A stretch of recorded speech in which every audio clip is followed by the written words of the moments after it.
Apratim Biswas, the CTO and co-founder of Realty Dynamics in Florida. Really pleased to have you on the podcast. Really pleased to be here. Thank you for inviting. Sure. Okay. So let's get straight into things. Who did the rap about Realty Dynamics in your pitch video on YouTube from last week? That rap was awesome, wasn't it? It's like my favorite thing about our social media coverage, I guess, because the day so it was AI generated, by the way. I wondered. Yeah, it's this website called UDO. I hope I'm not butchering that name. It's UDIO, if anybody is interested. And it's pretty cool. I mean, you can ask it to create music of all different types based on, and it's going to create some good music that makes sense and based on your prompts. So that's what we ended up doing because it's such a great tool. And the funny thing about that song is that night I was listening to that song that night just because it was so cool. I think there's going to be others. Like I've been waiting my whole career to hear someone rapping about database queries for real estate, and land parcels. And I think there's a lot of us who needed to hear that. So thanks for the service to our profession. Yeah. You're welcome. All right. So it's like one of the things we are probably going to have more of, as we go forward. You have to. This is how you're going to go viral. So yeah, please. Okay. So can you summarize the rap and tell us what roughly the elevator pitch is for Realty Dynamics? So you figured that that's our elevator pitch then? Yep, that is indeed our elevator pitch. And so we are in the how do I put this? So we are like in the intersection of real estate and geospatial, system information systems. There is a lot of information that people who are real estate professionals, particularly people that are investing and developing properties. And so what we have like over 100+ layers that give you all those kind of information that you need. You can go very deep with it. It includes things like utilities that you cannot find in any of the competitor product. We also have this great chatbot that can help you go through this land development codes, which are very not easy reads, right? Like they may be thousands of pages long, and it can go through that and give you the latest land development codes. And it's just an awesome tool, and we are trying to make it even better, So every day we get a little better. We have a great query tool too. I think you might have seen that there too. And you can actually combine all different types of factors and create results that are very targeted. Awesome. Okay, so it's starting to sound like you're developing a multi-criteria assessment tool for real estate site selection kind of thing. Yes, you can say that. If you think about like if you are using that side of our tool has I should say it's like lots of features, right? So depending on how you're using it, if you're using it that way, using the query tool to perform that kind of search, yes, then it's almost like what you just said.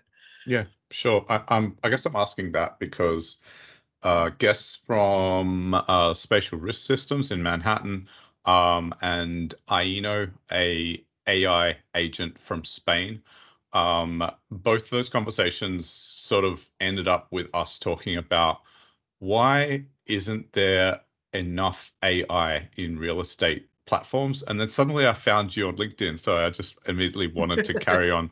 So I'm really glad you've wanted to come on and chat. All right, so can you characterize the niche that you are dominating or seeking to dominate? So our niche is real estate professionals. And that includes both residential and commercial, because on both sides, you really need to dig deep before you invest in anything. So I'll give an example, right? So for example, say you're a home builder and you want to develop a property outside of the areas that are already built. It might be easy to think that, hey, this land looks empty and I'm just gonna buy this piece of property and build it. It's close enough. But here is an interesting thing. You also need to know how close you are to utilities, for example, right? Because if it's too far away, then your costs are gonna go up. And so with a tool like ours, you can do those kind of analysis, and that's very beneficial for this niche. Okay, all right. So a key word there, I think, is insights. As I'll use that word in a few other questions later on. So okay, yeah, okay. Sounds like there's some hard to derive insights that professionals in the industry lack, that you are providing to them. correct. Yeah. Okay, cool. Okay, just a bit more about your business. So what's the skin in the game of owners, management, and staff? So we, Shri and I, we co-founded the company, and our team is like, everybody's very interested in the type of work. It's a very unique kind of work. You don't really get to do this kind of fun stuff all the time. And so they're very excited to be involved in things like this. So I'll give an example, right? So for example, software developers. If you're a software developer, you get to use queries all the time. But what you don't get to do very often is use those PostGIS functions. And that's something that I have seen, like when they learn, they grasp those concepts, like their eyes light up. So it's a pretty cool experience that so many people find so much interest in it. Yeah, cool. Two for one there. We know what your database backend is now, so that's good. Cool. So did I hear you say before you're 2 months old, basically, and have you funded it yourselves? Like, do employees have, is it a partnership? How do you incentivize people to do the best for the company, I guess is the point of the question. Right. Or do you have outside investors or? No, we are self-funded. Yeah. And but we're also like very we find people that are very interested in the stuff and they do the work because they love doing it. Yeah.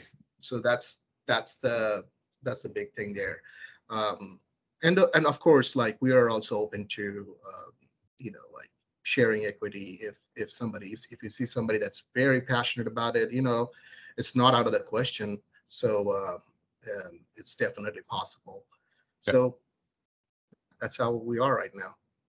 Yeah, good to know. Okay, all right. So who's your ideal customer? You've started to talk about that. And how do you ensure you're always working backwards from the needs of that ideal customer? So this also brings us to the genesis of our company, right? So aside from the software side, Shri Kulkarni, who is the founder of the company, he and his team works on real estate too. And so we have best of both worlds. So we know what kind of things we're looking for. And so we are already halfway there, right? And we are constantly communicating with our customers. Like, even people, it's not like just we sell and then be done with it. We constantly gather more and more feedback, and we actually include new things that we learn. You know what I mean? Like, if somebody says, "Oh, this is the type of information we want," we try to cater to that, as long as it falls within the vision. So that's how we are incorporating all those customer feedback and trying to get a product that's close to fit. I mean, fits the market. Yeah. Yep. It must be really convenient to have the founder effectively working as your a direct source of customer needs. It sounds like he's spun up this company to serve his needs in real estate. No, not quite, not quite. I mean, yes, we are using our software day to day in our day-to-day work too. So I'll give you that. It's, there you go. That's like it's our real estate side's confidential information, right? But yeah, so we are using it on a day-to-day basis, but we're not holding back anything, like the two sides are very separate in that sense, and we want to make our software as as valuable as possible to people. Okay, so do you have like a real estate license? Are you a real estate developer or? Not myself, but Shri and his brother Ishan, who is also involved in the business. They have real estate license. Okay. All right, cool. Okay. All right. So then how fast and sticky is growth? So we're selling, so I think I told you, like, we started selling about 2 months ago. We are at this moment, we're getting like tens of customers a month. But I think, and the stickiness is great. I mean, everybody that has subscribed has been very happy. We already have like 2 testimonials that are pretty positive. And we're very accommodating, right? So that helps too. So stickiness is great, and we're selling about tens of subscriptions a month.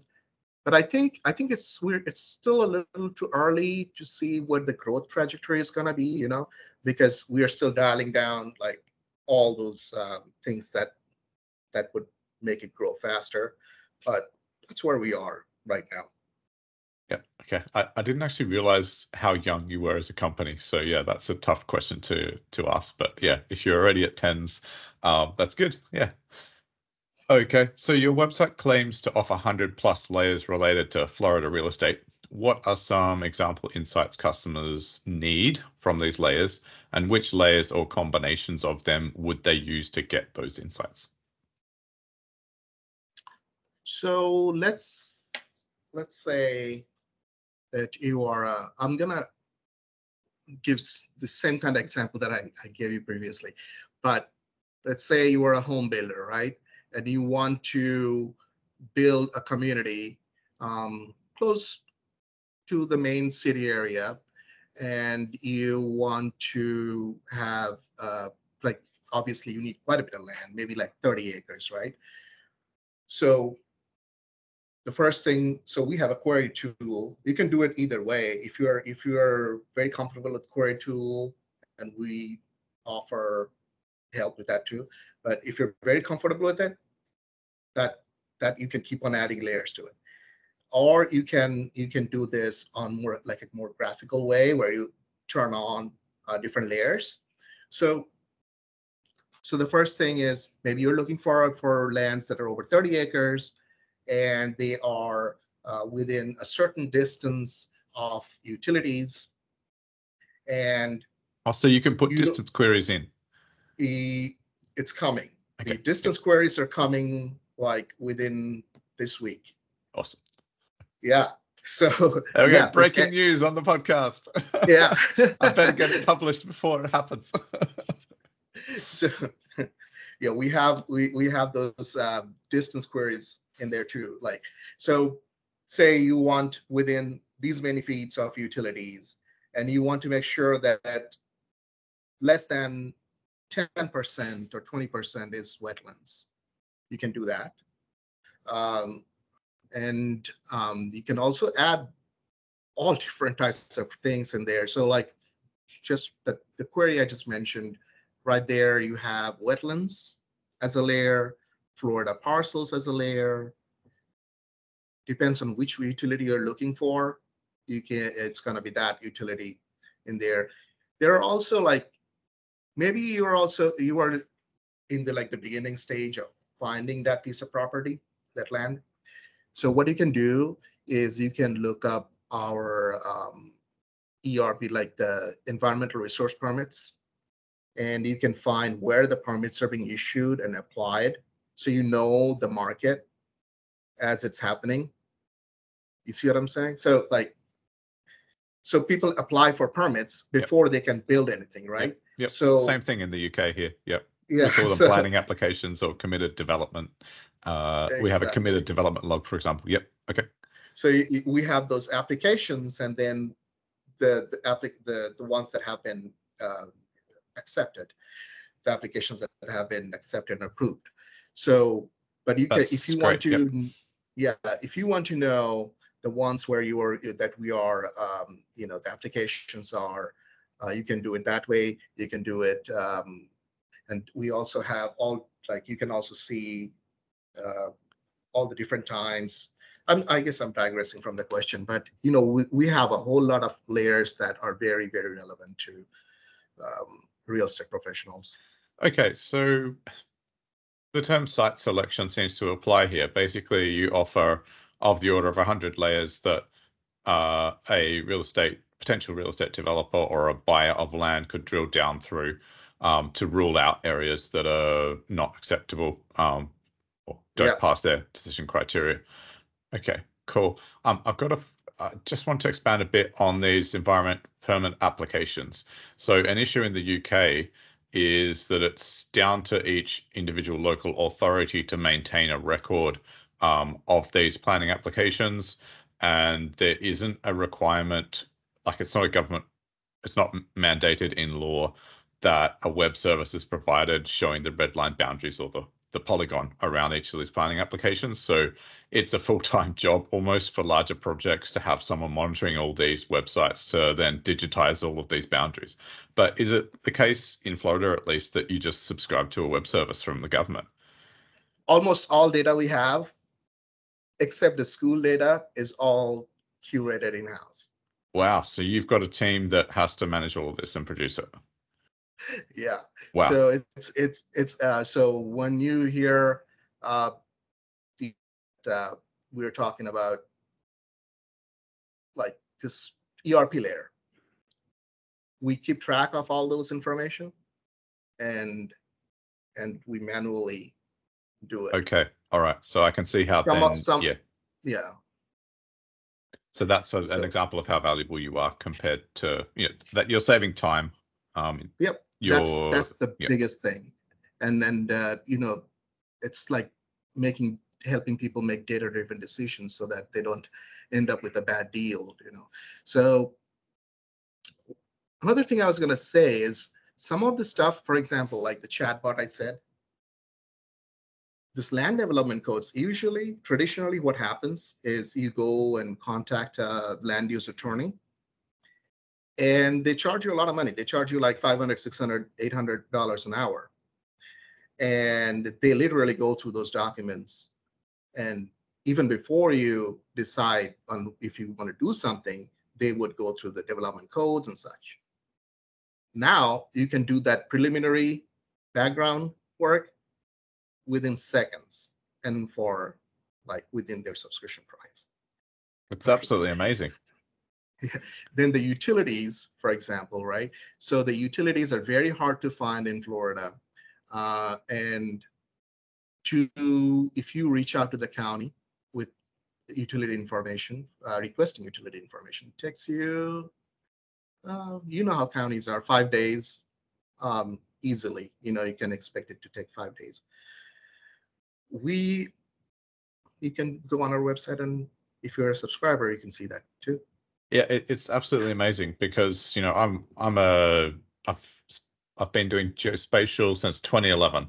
I always say it's my fifth country. So I've seen plenty of different ways that utilities can be made to be difficult to collect.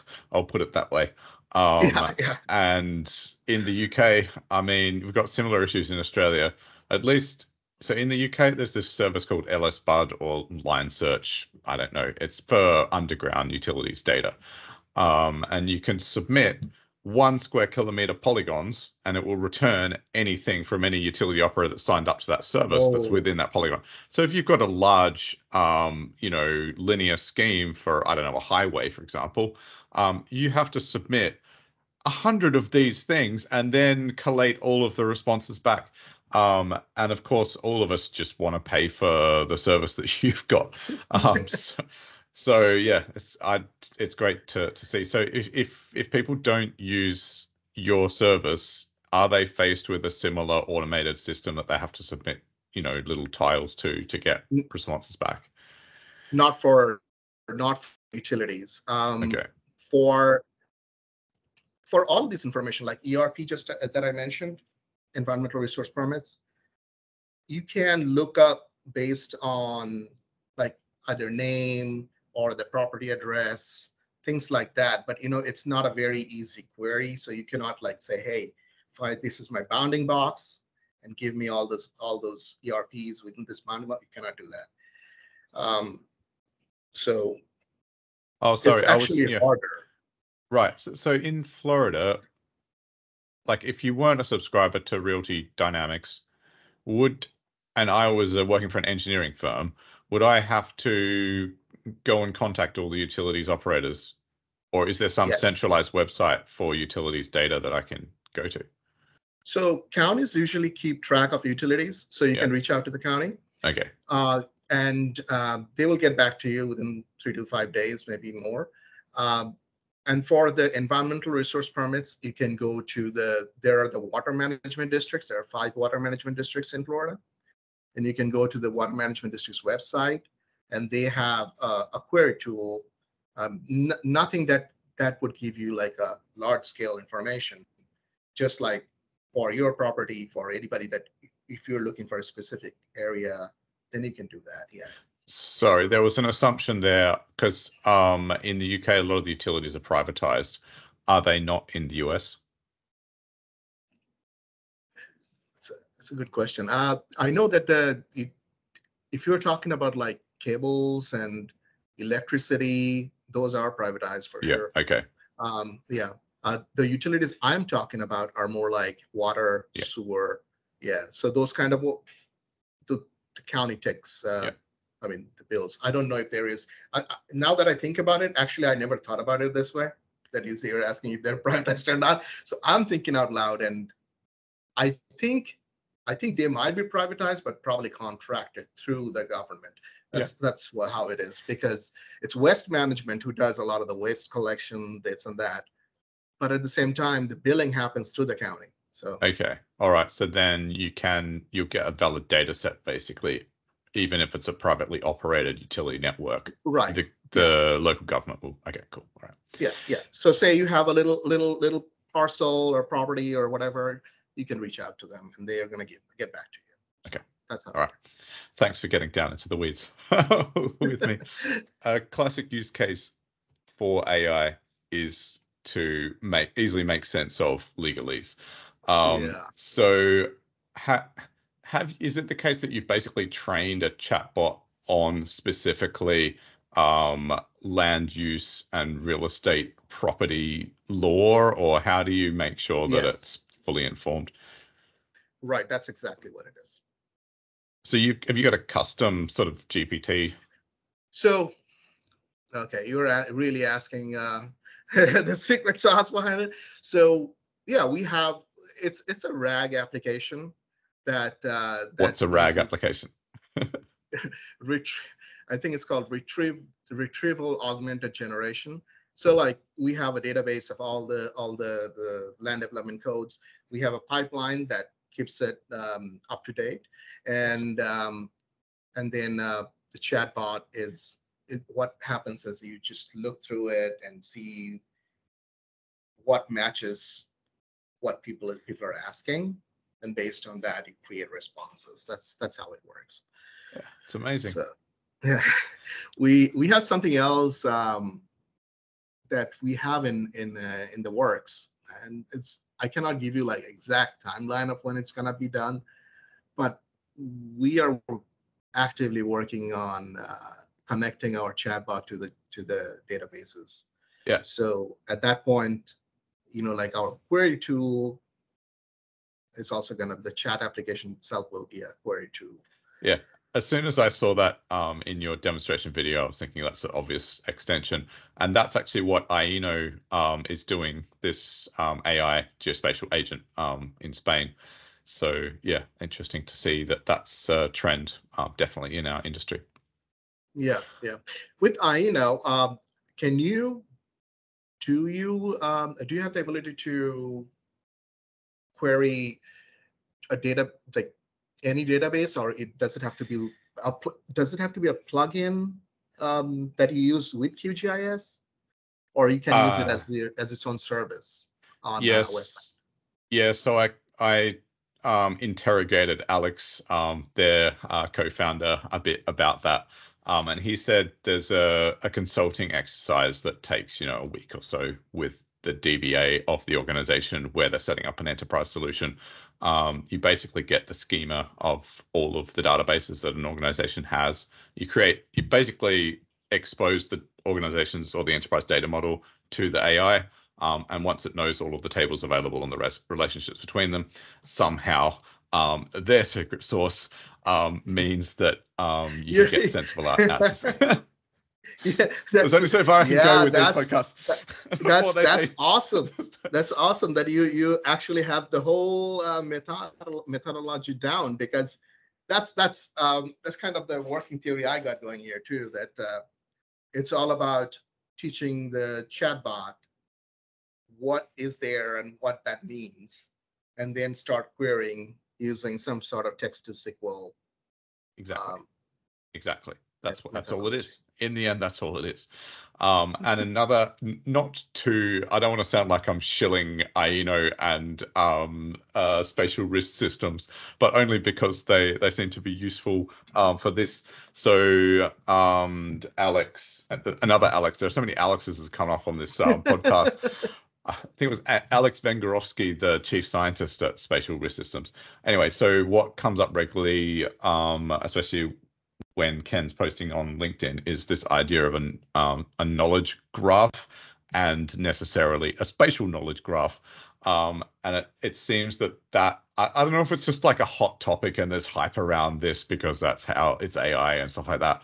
But it seems like that's a structure that's useful for linking up the AI and the organization's data. So that's another knowledge Yep. graph. Yeah. Anyway. Yeah. Yep. We have another startup coming up. But I cannot give you much details about it, but that has a lot of those kind of applications. So when it Wow. comes out, we got to talk again. You guys are like serial entrepreneurs. But yeah, this is definitely, we want to focus on this one before, to get it to a level where we are, like people know about us. We're already best in class in almost all geospatial areas. It's the thing is now getting the name out there, and that's marketing and sales and growth is the phase we're in right now. Yep. Awesome. Okay.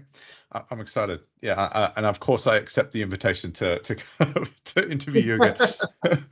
All right. So then why haven't Redfin, Zillow, and the like released a chatbot powered real estate search experience? And what are you doing on that? We're working on it. To answer the last part, we are working on it, and we are pretty confident that it's going to happen sometime within the next 4 to 6 months, but not yet. We're not there yet. But are you talking about which thing are you talking about? The SQL or? Yeah. So again, and this is something that came up in my discussions with both SRS and Aino. I basically, because like as part of shifting the family to the US, of course, we've been, obsessing over where should we live in whatever city, whatever the latest city is, because every week we're thinking about a new city to live in.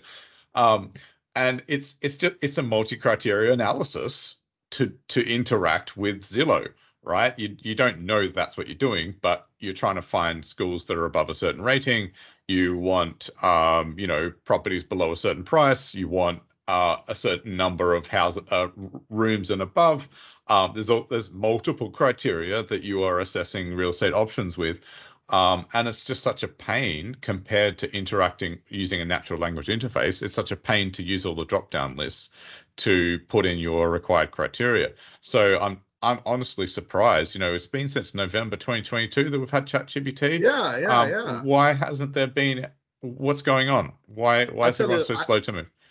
I, I'll tell you what I think. I think it's because they are very large companies and they probably have like interest in many different areas, and they have to justify it to themselves that, oh yeah, this is a new thing that we believe is worth focusing on and putting money in and resources in. I think the smaller companies, the startups, are the ones that can quickly, adopt the latest technology and try out new things. And I think that's exactly what it is. You see the same thing with Google too, right? Like they have been pretty slow to move with AI, because when I think about it, I think part of the reason, and this might sound like a conspiracy theory, but they have a search engine and they have an AI product. I mean, those two are a little bit contradictory. Like, Yeah, yeah, there has to be some sort of conflict between the two a little bit, right? they've struggled maybe to figure out how to Monetize them properly. put ads into the search responses. Yeah. And they just threw out some search response using like AI just a few days ago. I think they tried that, and it was a mess because And everyone's talking about how bad it is. Yeah. Yeah. Right. Yeah, it's interesting to see, because like for so long, Google has been like this big, you can't challenge them, but it's nice to see them being challenged. Yeah. Yeah. Cool. All right. So it's good to know that your organization's thinking about doing what I think a lot of people want, which is to get away from all the drop downs in Redfin and Zillow and just have a natural language interface. That's cool. All right. Let me interrupt you there. Our drop downs are great because Zillow's drop downs are just one layer. You know what I mean? Yeah. Like they have like one or two tables that you are looking through. With our drop downs, you can look through all different data sets and come to site. That's best in class for now. And but we're pushing the envelope there too. So we are gonna have something like what you were saying shortly, maybe like I said, within 6 months. Yeah, and this kind of is a nice segue to the next question. So, a multi-criteria analysis, or MCA, or constraints assessment, there's many different terms, is something that geospatial analysts commonly do for site selection. So, all of your layers are a great starting point for providing customers with an MCA service. What are your ideas here? Are you thinking about like a API service where I'm talking people about can use that? B2C. Yes, of course, an API. I mean, so you're right. Maybe I could develop this a bit further. So, if it was a geospatial analyst, the common output for a constraints assessment is to collapse 100 different layers that are rated on a common weighting scale. So, the most important one is water utilities. So they've got a rating of 5, but the least important one is the roads, and they've got a weighting of 1. If you stack all of those on top of each other, you get a heat map, or a constraint surface, or a cost surface. And then you can run a site selection algorithm over that, either to find the most optimal least cost location on the surface for a site, or a least cost path, or a least cost network if you're talking about linear infrastructure. So that's a common output, as I said, for an MCA analysis by a geospatial analyst.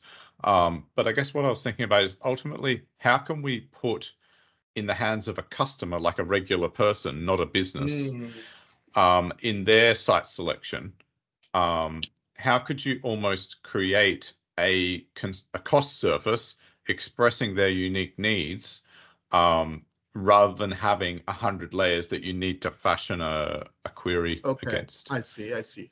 So we have what I'm gonna say, the first hints of that. So right now, what you can do is, if you like a site, you can double click on it. Like if it's a feature, you can double click on it, and you can put a label on there, and then take a screenshot or whatever. And then you can select multiple sites, all this kind of stuff. What we can do is extend that to all different layers. Extend what? I mean, like extend this kind of client side mapping solution. So when people are using it, they can select a bunch of layers and maybe add the weights on them. You know what I mean? And Exactly. then, That's what I had in mind. yeah, yeah, and they're going to see it as like just like you said, a collapsed A heat map. image. Yeah, a heat map, and they can if they want to, they can do that, and we don't have to actively do anything on our side as long as it's on the as it's being done on the client side. That's browser, I mean, you know what I mean? So yeah, that's something we can do. We can add a feature like that if there seems to be, and you're saying that there is a lot of interest in that. So we'll look into it. If It's there like is a a lot of standard thing. interest, Yeah, it's a standard yeah, thing for geospatial consultants to do. It's like the bread and it's like if you can't do a multi-criteria analysis, if you can't convert vector data sets into a single summed raster surface, then you're going to miss out on a lot of money as a geospatial consultant, I will say. So for you to automate that as essentially a SaaS offering or solution, I can see your customers having to spend less money on bespoke analyses by geospatial consultants. Maybe that's a good way to put it. So let me clarify that, because on our software, you can select multiple layers, and we have the ability to adjust the weights on those layers. So we Do you? can actually, yeah. Okay. I haven't But dug the enough user, into. yeah, the user cannot, but we can make it happen that the user also has the ability to change the weights on the fly. Yeah, I Is guess that what that'd be you're great. referring to? The vision I have is that there's like a questionnaire that comes up, a form that the user fills out. So you've got 100 plus layers. Let's just say 100 layers. So Mm-hmm. the user logs in, they see the 100 Mm-hmm. layers. They go down each one. There's a data entry box next to each layer. They put a rating of a weighting, a score of 1 to 5 on each one, whatever it is. And that's Yeah. another important part of a constraints assessment, that actually you don't go straight into the weightings. You spend a lot of time understanding what the question is. You don't go anywhere until the question is very well defined of what the constraints assessment needs to answer. Once you've gotten to that, then you start to look at the kinds of constraints actually that the user is going to need to actually answer the question. Once you understand the constraints, then you look at the spatial data sets that will help to explore the constraints, basically. Once you have that, then you can start to look at the scoring system to convert all of this data into, so that you can arrive at a cost surface.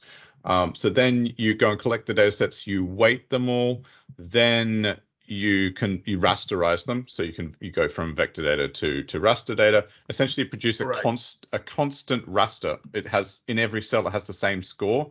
So you got utilities data. This is a common one for us. So your vector line data becomes a string of raster cells with the same score from the weighting that the customer has defined in the initial form. Then basically you hit go, and your system should rasterize everything and sum them all and get the unique heat map that answers the question that your user has. And then they can just browse the whole of Florida, and the eye is immediately drawn to where it's green for low cost and red. And you can run an algorithm over to automatically find the cheapest one, or the set of cheapest ones. That's the vision I have. I see. Yeah, we're not quite there yet. We can change the weights, and the fastest thing that we can do is let people use their own weights, and we can probably do the rasterizing part too. That seems If fairly you've got simple. PostGIS, or Postgres, those are quite handy with out-of-the-box functions with rasters. So Yeah, I can't see why you shouldn't be able to use Spatial SQL in a powerful manner. Yeah.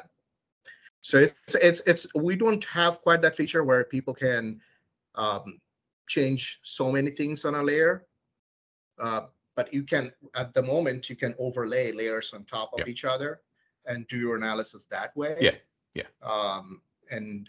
Yeah, so that's where we are at right now.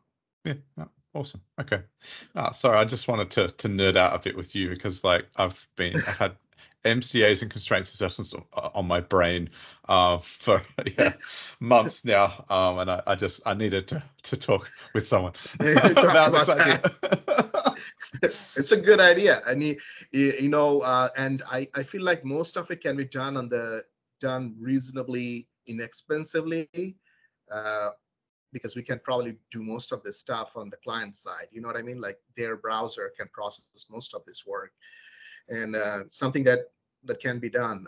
Yeah, I mean, we have the beginnings of that already, but not quite as fleshed out as your thought processes there. Cool. Yeah. Glad to begin to discuss something with someone who has a system with the potential. Yeah. So yeah, it's interesting how like these threads emerge between guests on the podcast, and it's nice just to carry on the conversation and see how you can develop the Oh idea. yeah. So, yeah, that's what I'm trying to do. I'm myself. I'm learning a lot from this. Cool. Okay. So I'm glad. because a lot of times you're asking good questions, right? Like some of the questions are good, and I mean they're all good, but some of the questions are very like things that I haven't thought about, and I start thinking about it, and it makes sense that we should do something like that. To fully express my vision, or to go a step further, basically, and this is just me as a spatial analyst, when I'm confronted with Zillow, right? So in my view, every user, and I discussed this with the spatial risk system people as well, in my view, every person has their own heat map, their own cost surface that expresses their unique personal requirements, right? So for me, Zillow shouldn't present anybody with real estate listings. The first thing they should do is build up a profile, the unique heat map expressing the unique requirements of that user. And once they have the heat map for the nation, then you can just put whatever you want on that heat map. If it's the house footprints for real estate, go for it. But, the power is that heat map, because then you can put other things as well. Maybe the person has interest in hockey. So you can put it's very high. Yeah. Yeah, you can put the hockey clubs on that they want. You can put the cinemas on that they want. It's very interesting to say this, because when we started building this product, we had a different vision for analytics section. So if you notice, we have an analytics section. Our thought was more prescriptive. So how Zillow does it. And over time, what we have realized is everybody is different and their needs are so different. There is no way. So even if they are using the same data sets to come to a conclusion on a single factor, everybody is going to weight them differently. So what we have, like this is to come within the next couple of weeks. What we are doing for breaking news again. What we're doing about that is, instead of creating all these weighted like analytics layers, we are moving into a system where we have really nicely digested census data layers that people would be able to put on top of each other and come to their own conclusion, because everybody's research technique is different, right? They believe in different things, and some factors are more important to someone versus another person. You know what I mean? So that's we are headed in that direction. Yeah, that's a very good thought. Yeah. Cool. All right. Glad there's some alignment there. All right. So we've been talking about some inspiring, at least to geospatial analysts, applications of technology. So how are you fostering growth of the next generation of spatial analysts? So what I have noticed is that in geospatial field, particularly, there is a large section of the geospatial professionals, right? Their day-to-day job is very like it's the same kind of job that they do every day. But our work is, we're always trying to push the boundary, and we are learning constantly, and they are learning constantly and learning new things. Geospatial is not a field that very many people know, you know what I mean? And so when they I can learn, never explain it. When people learn that, like even people that have a geospatial degree, I have noticed that they are very good at it, but they never thought that they would have the opportunity to do so many cool things that we are trying to do. So how we are trying to build up the next generation is essentially teaching. So new cool ways of doing things, and finding ways to process geospatial information that are digestible, easily digestible to people, and the people, users, see value in it. The way they don't see, it's kind of invisible right now, right? But if the type of work we're doing, it's kind of bringing that into the forefront. So because and if we do some of the things you were saying too, and that would be even better. But even now, I mean, the field I'm still gonna say, I'm pretty confident saying this, that we're best in class when it comes to our industry and geospatial analytics. And so that's, I think I've seen it really, like, people are very excited to learn the type of things that we're doing. Right. So then, to me, you can perform an important function for the industry and the next generation by, for example, having internships or other contact with universities. So I know you're a young organization. That. Okay. Yeah. We're already doing that. Okay. That's great to hear. Yeah. Yeah. And you can tell from the interns, their faces, that, oh, I thought it's just going to be coffee, right? Like bringing coffee. But no. It's real work. It's work that you probably never thought about that you would be doing, but it's going to be very interesting. Yeah. Okay. No, that's a really nice message. Cool. All right. So in terms of social media or other ways to reach out, how can people get in touch?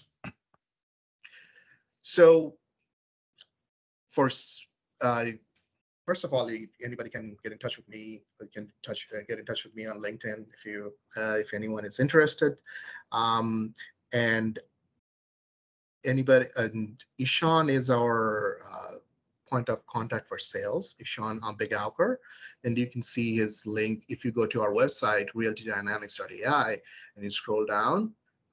In fact, you don't have to scroll down on that. You can just click on contact us, and then you're gonna, you would be able to reach out to him, and anybody can set up a quick demo, and he's so good at it, and he's gonna show you all the features we have and all the things that are coming. And when I say they're coming, they're in our organization, because you're so young and so small right now.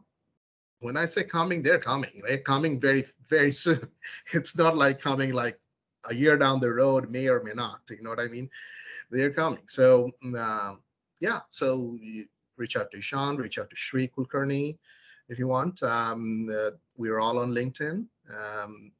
And we have a new marketing guy. His name is Matt Dickerson, and he is managing our LinkedIn page, Instagram page, and the social media pages.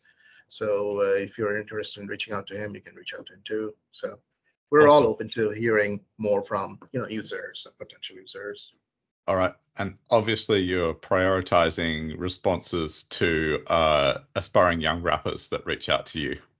Yes, absolutely. If you want a platform to show off your rap skills, we're obviously really push hard. A real estate geospatial analysis platform where that's going to happen. Yeah. This is how they're going to get their start. That's the niche, right? Like you have to find a niche. This is the niche I've been waiting for. And we've finally got there on the podcast. Geospatial rapping. You know that there's not going to be a lot of competition. Oh, so no. It's going to be like an open playing field for you. Blue ocean. And 0 to 1, baby. So yeah, absolutely, please do. All right, I'm looking forward. We're going to keep our ears to the ground for the next rap release by Realty Dynamics in Tampa. Good work. Coming Appreciate soon. it.